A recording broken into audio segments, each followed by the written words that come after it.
Sa mas pinaastig na tublak, ano ba dapat yung gupit natin sa gilid para sa kanya?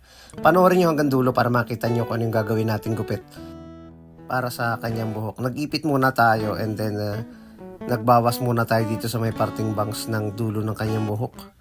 Nakatublak pa rin ang hairstyle na gagawin natin para sa kanya. Ganun din sa kabilang side, may ipit din yan and then binawasan din natin yung dulo nito.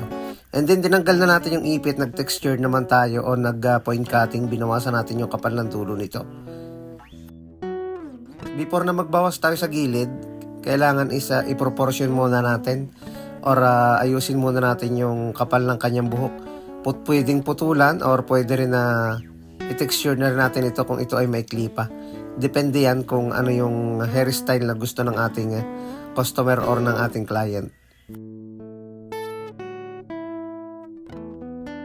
Mas okay yung ganitong pamamaraan na nagte-texture tayo, binabawasan natin yung bigat ng dulo para hindi mo puwersa kumpara sa ititini scissor natin yan. Makokontrol natin yung pagbawas nito.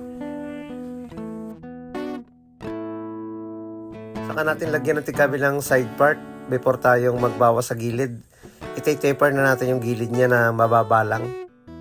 Clipper over comb ang gagawin natin sa gilid para hindi biglang nipis at makuha lang natin yung mga umaangat na buhok. Saka tayo gagamit ng trimmer. Step by step procedure pa rin tayo kahit sa ganitong klase ng gupit. Gagawa tayo ng pinakang guideline dito sa may patilya at lagyan natin ng lines dito sa may likod ng kanyang tenga, yung lugar ng pag-aahitan. Pa-curve na lines dito sa patilya at ganoon din dito sa may likod. Ganyan yung ginawa nating step by step process. And then 0.5 na clipper guard. Pagkatapos ng 0.5, tatanggalin na natin yung adjuster, zero close na agad para makita na agad natin yung pagka-taper nito.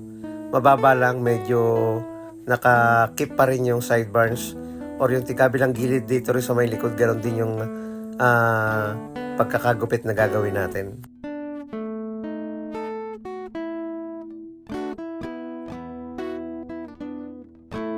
Kalahati lang ipapakita natin para hindi masyadong mahaba yung video. Ganyan lang yung procedure na pwede natin gawin sa ating client. And then overcomb again dahil meron lalabas dyan na medyo sumusobrang buhok. Hindi na natin ginamitan ng clipper guard dito sa may likod ng tenga, nag-overcomb na lang tayo. At pinantay na lang din natin sa pamamagitan ng pag-overcomb. Pasain muna ng konti bago natin ahitan.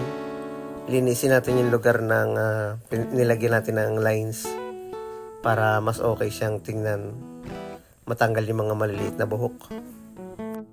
At yun, ito na yung resulta ng ginawa nating gupit para sa ating client. Okay na okay, naka-taper yung gilid ng mababa lang, nakatublak pa rin dahil ganyan ang gusto ng ating customer sa kanyang hairstyle. Maraming salamat mga kabarberos.